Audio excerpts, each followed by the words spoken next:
E aí galera, beleza? Estamos aqui depois de muito tempo gravando um novo vídeo, tá? O Enem está chegando e precisamos nos preparar para detonar nas provas, tá certo? Na aula de hoje vamos falar sobre um assunto que está sempre presente nos Enems e vestibulares, que é o feudalismo. Então nos acompanhe, mas antes de começar a aula, vá embaixo, se inscreva no nosso canal, curta nosso vídeo, comente, compartilhe, dê um feedback para que a gente possa produzir cada vez mais conteúdos para você. Vamos à aula? Então esse aqui é o canal do professor Vinícius, produzindo conteúdos para o Enem e vestibular em História.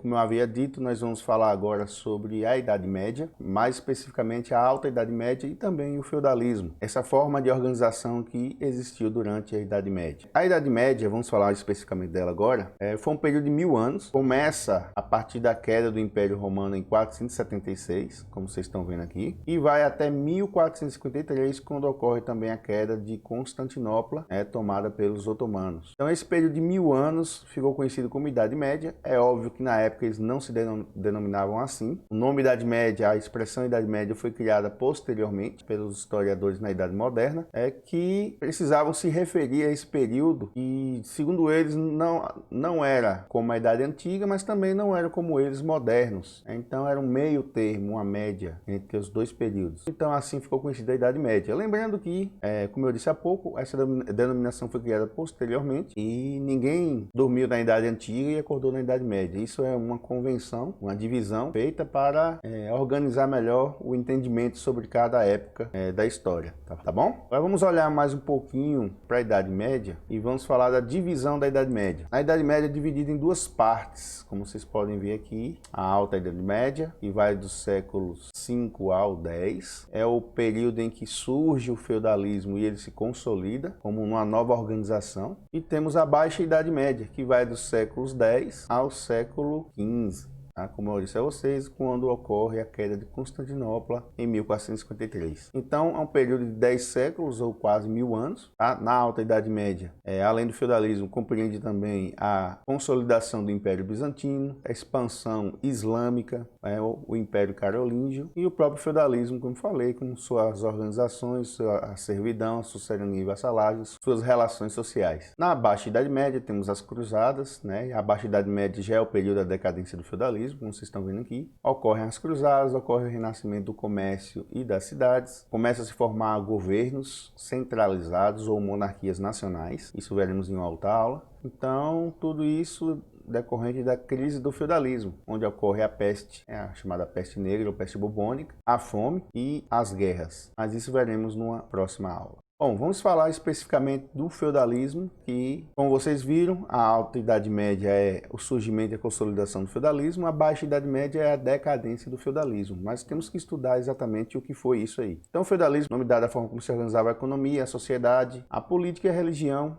ao longo de toda a Idade Média. Então uma nova forma de organização surgiu no lugar do antigo Império Romano. Então vamos ver quais foram os antecedentes que proporcionaram o surgimento do feudalismo. Bom, primeiro, o colapso, a decadência do Império Romano. Como vocês podem ver aqui na imagem, o Império Romano foi acometido de várias invasões. Anglos, saxões, francos, godos, visigodos, ostrogodos, hunos, vândalos. Então, de várias partes do continente, vinham povos que começaram a invadir o Império Romano. Ora, mas por que isso aconteceu? O Império Romano passava por uma crise econômica, devido à crise da escravidão, à crise de abastecimento, falta de alimentos.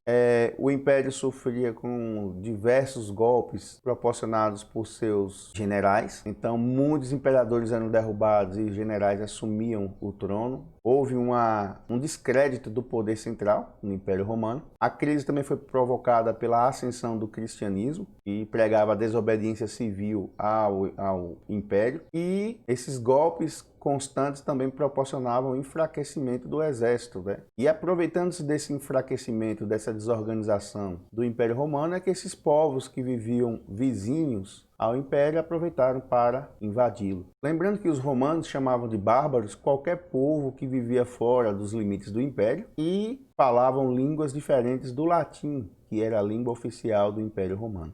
Então, o que acontece? Esses povos invadindo, cada um formam seus reinos, onde era o Império Romano, E então ocorre uma descentralização política. Isso porque o poder central do Império Romano foi destruído, foi invadido, acabou-se aquela organização centralizada no imperador, né? E cada região do império passou a ser governada pelos povos que invadiram. Então, o que acontece? Quando os bárbaros invadem o Império Romano, eles invadem principalmente as cidades para saquear suas riquezas, saquear seus bens. Então, a maioria da população que vivia nas cidades empreendeu uma fuga para o campo. Então, ocorreu um êxodo. Então, muitas cidades foram abandonadas ou tiveram sua população extremamente reduzida e toda essa população se dirigia aos campos, né, à zona rural, com o objetivo de preservar suas vidas das invasões bárbaras. Desde o Império Romano, já existiam na zona rural as chamadas vilas, que nada mais era do que propriedades rurais pertencentes aos ricos do Império Romano. Por exemplo, Roma era uma cidade que já tinha mais de 1 milhão de habitantes, uma cidade muito populosa, uma cidade muitos problemas, como qualquer grande cidade tem. Então os ricos tinham suas vilas no campo para poder fugir, né, daquela situação que estava a capital do Império Romano. Então muitas dessas vilas, né, viriam a se tornar os feudos, que são as terras, as propriedades rurais que existiam durante o feudalismo, mas isso eu vou explicar mais adiante.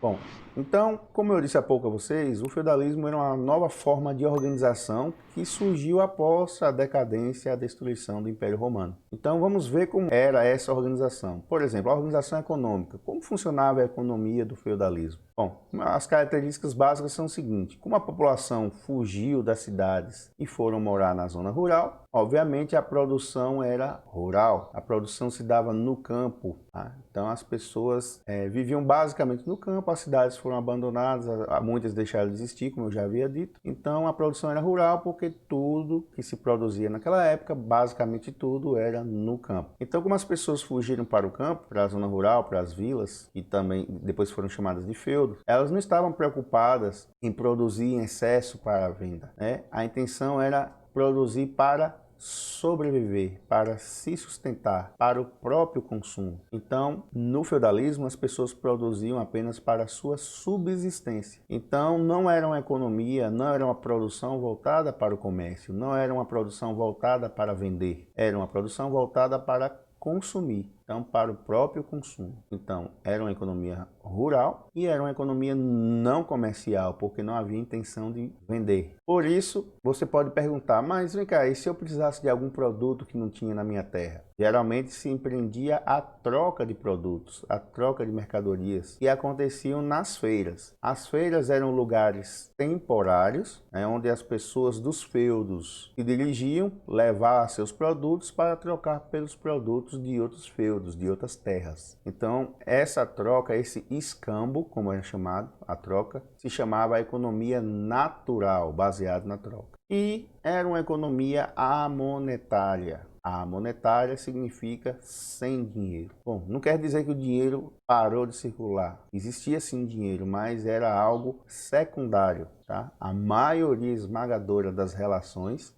digamos assim, comerciais, era baseada apenas na troca de produtos, tá? Então havia pouca circulação de dinheiro, pouco se usava dinheiro, ou quase nada. Então é isso, quando vocês pensam em economia feudal, tem que pensar que é uma economia concentrada no campo, tudo que se produz é lá. É uma economia que não havia preocupação de comercialização, as pessoas estavam preocupadas apenas em se sustentar. Quando era necessário produtos diferentes se trocavam. Pelo fato da troca ser a maior forma de conseguir outros produtos, pouco se usava o dinheiro. Então era assim que funcionava o feudalismo, tá bom?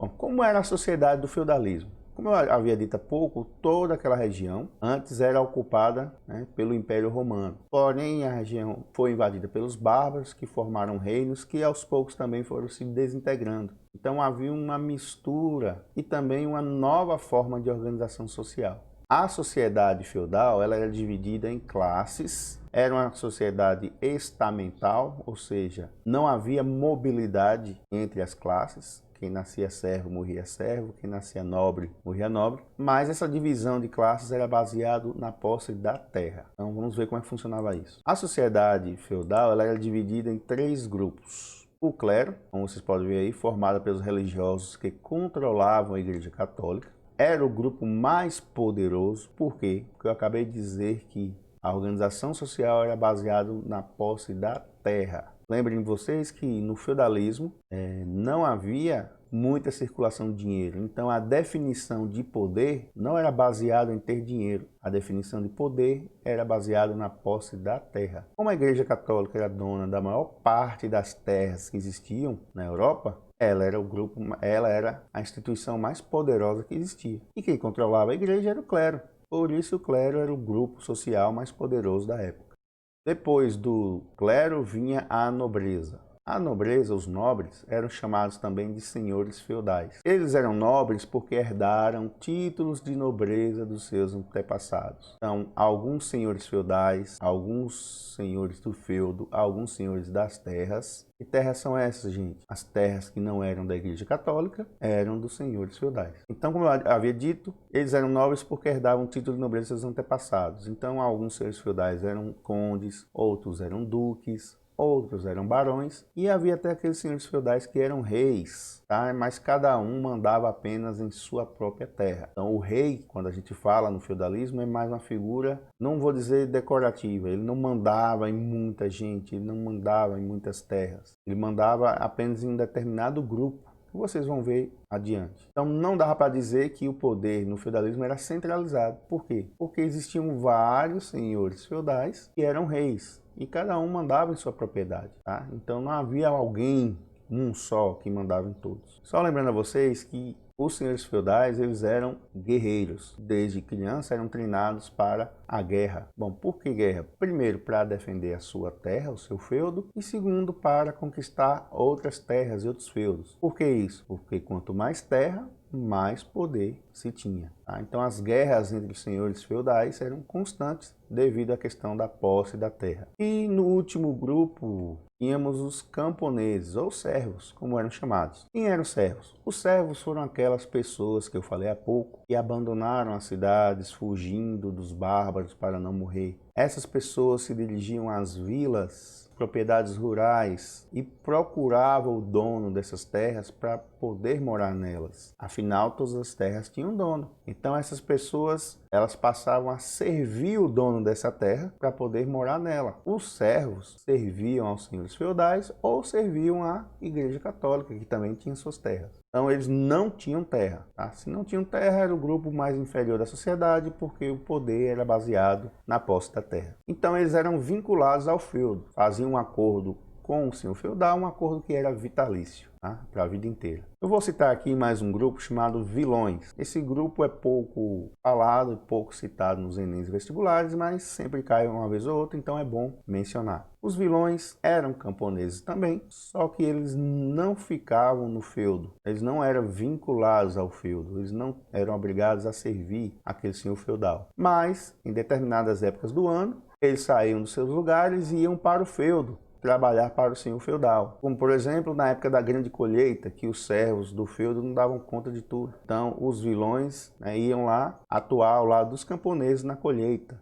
Então, era um vínculo temporário. Eram chamados de vilões porque vinham das vilas, das poucas cidades que existiam naquela época, fazer esses trabalhos. Quando terminava, retornavam para os seus lugares. Então, eles não eram obrigados a ficar no feudo como os servos ficavam. Então, está aí a pirâmide que representa a sociedade feudal. Como eu disse a vocês, o clero está no topo, é o menor grupo, mas é o mais poderoso, são os que oram pelos outros. A nobreza, que são os senhores feudais, são os que guerreiam, como eu falei a vocês, desde crianças são treinados para a guerra. E os servos, os camponeses, são os que trabalham para sustentar todos os outros. Então, esse ora por todos os outros, esse grupo guerreia, luta pelos outros grupos, e esse grupo aqui dos camponeses, que é o maior, trabalha para sustentar todos os outros dois grupos. Vamos falar agora da organização política que havia no feudalismo. O poder político no feudalismo ele era exercido através da troca de favores ou obrigações. Tá? Vamos ver como é que funcionava isso? Então havia dois tipos de relação política no feudalismo. Uma relação entre o grupo superior, que seria uma relação entre senhores e servos. Como eu havia dito há pouco, é uma relação baseada na troca de favores e por causa dessa troca de favores, um grupo exercia poder sobre outro. Um grupo exercia poder político sobre outro. Então essa relação era vertical, porque vinha da classe superior para inferior, e funcionava da seguinte forma. Como eu havia dito, os servos fugiram das cidades e procuraram o Senhor. O que os servos queriam do Senhor? Proteção contra os bárbaros e um lote de terra para que o servo pudesse sustentar a si e sua família. Lembrando que esse lote ele era usado pelo servo, mas a terra pertencia ao senhor feudal. O servo não tinha terra. E como era uma relação de troca de favores e obrigações, ao receber proteção em um lote para produzir, o servo devia vários favores, várias obrigações ao seu senhor. E que obrigações eram essas? É o que nós vamos ver agora. Primeiro, a corveia. Então aqui está na imagem os lotes dos servos. Então eles trabalhavam para si, produziam para si, mas eles eram obrigados a pagar a corveia. E o pagar aí é entre aspas, porque pagar não é com dinheiro. Os servos pagavam com trabalho, como vocês estão vendo aqui. Então, voltando para a imagem, os servos trabalhavam a maior parte dos dias da semana no seu lote, mas alguns dias da semana o servo tinha que plantar nos lotes do senhor, ou seja, ele produzia para o seu senhor trabalhando na terra dele, do senhor feudal. Então, vamos raciocinar. Um senhor feudal tem muitos servos, sempre tinha servos produzindo para ele. Então não era necessário o senhor feudal trabalhar, porque havia quem trabalhasse para ele. Foi por isso que eu falei há pouco. Servos, os camponeses, era aquele grupo social que trabalhava para sustentar todos os outros grupos. Então os servos trabalhavam ou na terra do senhor feudal ou na terra da igreja católica e sustentavam os dois grupos. Bom, não para por aí. Outra obrigação dos servos era a talha. Tudo que o servo produzia no próprio lote, uma parte do que ele produzia no seu lote era entregue ao senhor. Então veja que o senhor ganhava duas vezes. Ganhava o servo produzindo para ele, no lote dele, e ganhava os servos dando uma parte do que produzia nos seus lotes ao senhor. Outra obrigação que o servo pagava ao senhor eram as banalidades. Bom, naquela época na Europa era muito comum se consumir o pão, tá? Era a alimentação básica da população. Então, para produzir o trigo, o servo precisava do arado, para arar e plantar a terra. Ele não tinha arado, o arado era do senhor. Para moer o trigo e fazer a massa do pão, precisava-se do moinho. O servo não tinha moinho, o moinho era do senhor. Para assar a massa e fazer o pão, o servo precisava do forno. Ele não tinha forno, o forno era do senhor. Então, para usar os instrumentos do senhor feudal, o servo tinha que pagar uma série de obrigações chamadas de banalidades. Pagava com o quê? Ou com mais produção ou com mais trabalho nas terras do senhor, certo? Então o servo precisava dos instrumentos para produzir e quem tinha os instrumentos era o senhor feudal. Captação. Essa era uma obrigação paga pelo servo pela quantidade de pessoas que moravam no lote com o servo. Então vamos supor que o servo tinha 2 filhos, ele tinha que pagar ao senhor por ter esses 2 filhos morando com ele. Pagava com produção ou mais trabalho. Se ele tinha 10 filhos, ele ia pagar muito mais ao senhor. Então, como está escrito aí, era uma obrigação paga pelo servo pela quantidade de pessoas que viviam no lote junto com o servo. Mão morta. Quando o servo que morava no lote morria, o direito de usar o lote passava para seu filho mais velho. Esse filho mais velho, para exercer o direito de usar o lote, tinha que pagar ao senhor feudal. Por fim, o servo tinha que pagar um dízimo para a capela. Todo feudo tinha uma igreja, tinha uma capela onde morava o padre. O padre não trabalhava. Quem sustentava o padre eram os servos com as ofertas, com os produtos. Então, uma parte da produção dos servos ia para a capela também como um dízimo a ser pago à igreja católica. Continuando aqui, vamos falar da outra forma de relação política que havia no feudalismo. Essa relação era chamada de horizontal porque era entre duas pessoas de um mesmo grupo sociais, 2 iguais. Era uma relação entre 2 nobres. Como é que funcionava? Havia um senhor feudal na região e havia um nobre que morava próximo ao senhor feudal. Esse nobre, ele era o filho caçula de outro senhor feudal. Quando o senhor feudal morre, gente, o poder, a terra, só passa para o filho mais velho. Então, o filho mais velho do senhor feudal se tornava senhor feudal e o filho mais novo continuava sendo nobre, porque ele herdava os títulos de nobreza do seu pai. Porém, ele não era senhor feudal, porque ele não tinha terra. Então, o que esse nobre caçula fazia? Ele procurava o senhor feudal da região, o mais poderoso, e dizia: "Ô, meu senhor, eu não tenho terra, eu quero ser um senhor feudal, você pode me doar uma parte de sua terra?" Então o grande senhor feudal da região diz: "Posso sim, vou dar uma parte da minha terra para você." Então a partir do momento em que o nobre recebe terra, ele passa a ser um senhor feudal também. O senhor que doa a terra, nós costumamos chamar de suzerano E o senhor que recebeu a terra, o nobre que recebeu a terra e passou a ser senhor, é chamado de vassalo. Então, há uma troca de favores aí. Como é que funciona? O senhor, que é o sucerano, doa uma parte do seu feudo para outro nobre que passa a ser senhor também. Além de doar uma parte do seu feudo, o sucerano também ajuda o seu vassalo nas guerras. Lembrem que eu falei que as guerras nessa época eram constantes, tá? Porque havia uma disputa muito grande por terras entre senhores feudais. Então aqui está uma cerimônia onde o sucerano passa uma parte de sua terra para o seu vassalo, um outro senhor feudal. Há um juramento onde o vassalo vai jurar fidelidade ao seu sucerano e vai passar a dever obrigações ao seu sucerano. Então esta é uma cerimônia onde é feito todo o acerto entre o sucerano e o vassalo. Mas quais são as obrigações do vassalo que tem que pagar, entre aspas, ao seu senhor? Primeiro, ele deve fidelidade ao seu sucerano por resto da vida. Tá? Sempre vai estar ali à disposição para ajudar o sucerano no que for necessário. Os vassalos ajudavam o seu sucerano também em guerras. Cada vassalo tinha o seu exército e ajudava o sucerano em guerra se fosse o caso. Então, era uma ajuda mútua nas guerras, como vocês podem ver, quando necessário. Além de ajudar na guerra, que era o básico que o vassalo fazia, ele também pagava o resgate do sucerano, caso o sucerano fosse sequestrado na guerra. Então, pagava com dinheiro? Não. Vamos supor que o senhor feudal que aprisionou o outro exija 100 bois, digamos assim. Então, o vassalo tem que providenciar essa quantidade para entregar ao outro senhor feudal e libertar o seu sucerano. Nas cerimônias também o vassalo devia algumas obrigações desse senhor. Por exemplo, a filha do sucerano vai casar, então quem vai dar os bois, ovelhas, cabras é o vassalo. O filho do sucerano vai formar cavaleiro. O que um cavaleiro precisa? O cavalo, o escudo, a lança, a espada, a armadura. Quem vai providenciar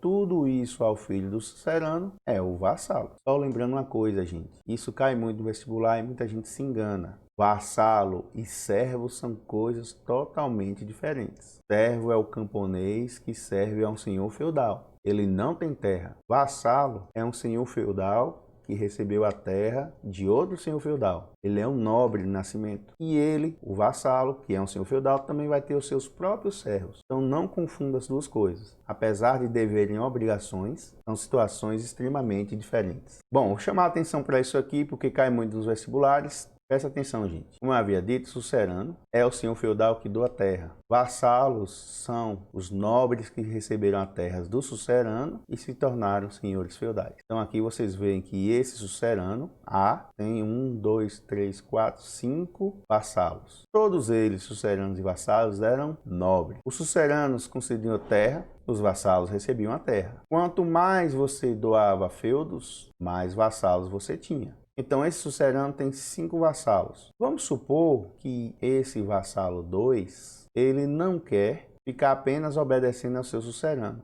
Ele quer mandar também. Então ele pega um pedaço do seu feudo que foi recebido e divide para 3 nobres. Então esse vassalo passa também a ser sucerano. Passa a ter 3 vassalos porque ele doou um pedaço do seu feudo a 3 nobres. Bom, qual é a conclusão que a gente pode chegar aqui? Os vassalos, eles só devem obediência ao seu sucerano. Esses subvassalos só devem obediência a esse sucerano. Esse 2, ele é ao mesmo tempo vassalo de A e sucerano de 2A, 2B e 2C. Ele é vassalo porque recebeu terra de A, ele é sucerano porque doou terra a esses 3 vassalos aqui. Então ele é sucerano e vassalo ao mesmo tempo. Outra coisa que eu queria chamar a atenção. Um sucerano só tem poder sobre os seus vassalos. Então significa que A exerce poder sobre 2. Mas A não exerce nenhum poder sobre esses 3 aqui, porque A não doou terra para eles 3. Quem doou terra para eles 3 foi o senhor feudal 2. Então, o poder de um senhor feudal, um poder de um sucerano, só era restrito aos seus vassalos. Então, era um poder muito limitado. E igual a esse, existiam vários na Europa, existiam vários suceranos que mandavam apenas em um grupo pequeno. Então, o que podemos afirmar? No feudalismo, o poder era descentralizado, porque não havia um que mandava em todos. Se não entendeu, galera, volte um pouquinho a explicação para compreender essa parte que é muito importante, tá bom?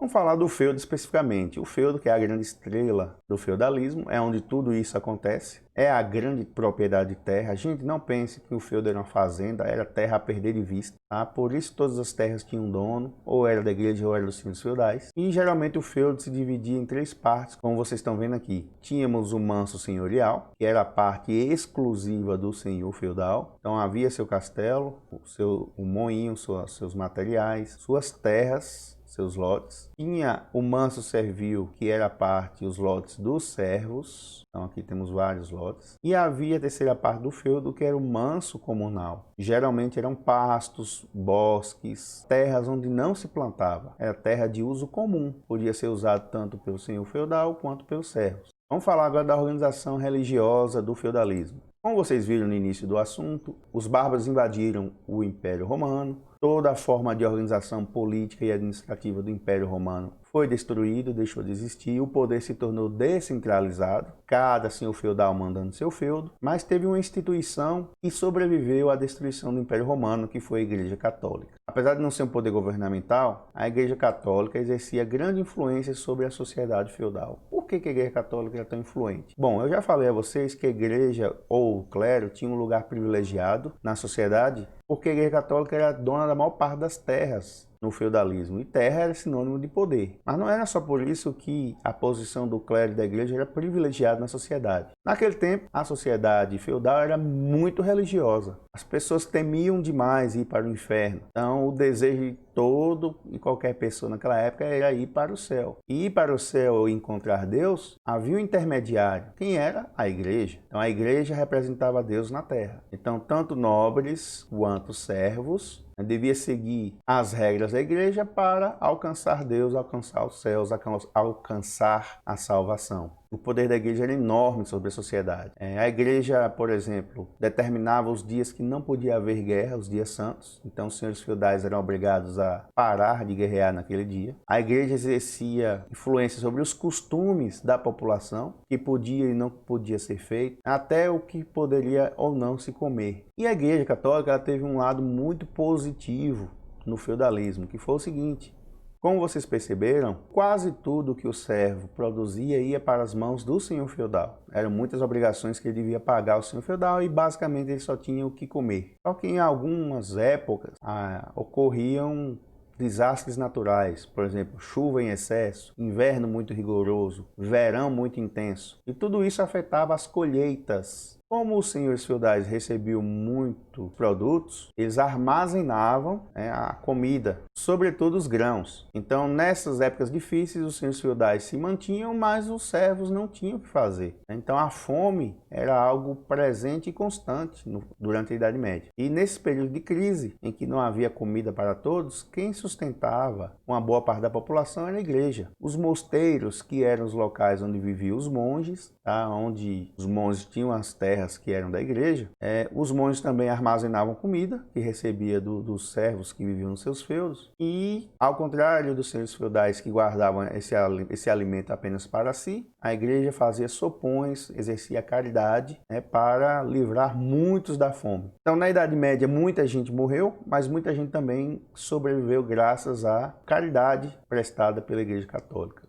Outro ponto positivo é que muitos dos documentos da antiguidade, muitas fontes históricas da antiguidade sobreviveram às invasões dos bárbaros e ao tempo graças à Igreja Católica. Na Igreja Católica existiam os chamados monges copistas. Monges eram pessoas que viviam enclausuradas, fechadas nos mosteiros, somente vivendo em nome da palavra de Deus. E uma boa parte do seu tempo ocupavam com orações, meditação, enfim, uma série de liturgias da Igreja Católica. Mas os monges também, os chamados copistas, como eu falei, eles copiavam documentos antigos. Tá? Então, muito do que a gente conhece da antiguidade, do Império Romano, foi graças aos documentos que foram copiados ou preservados ao longo do tempo pelos monges copistas, tá bom? Claro que também a Igreja Católica teve seu lado negativo. Perseguiu quem não era cristão. Lembre-se que no lugar do Império Romano, vários povos invadiram, que tinham suas próprias religiões. A Igreja Católica pressionava os senhores feudais a policiar essas pessoas que não praticavam o catolicismo.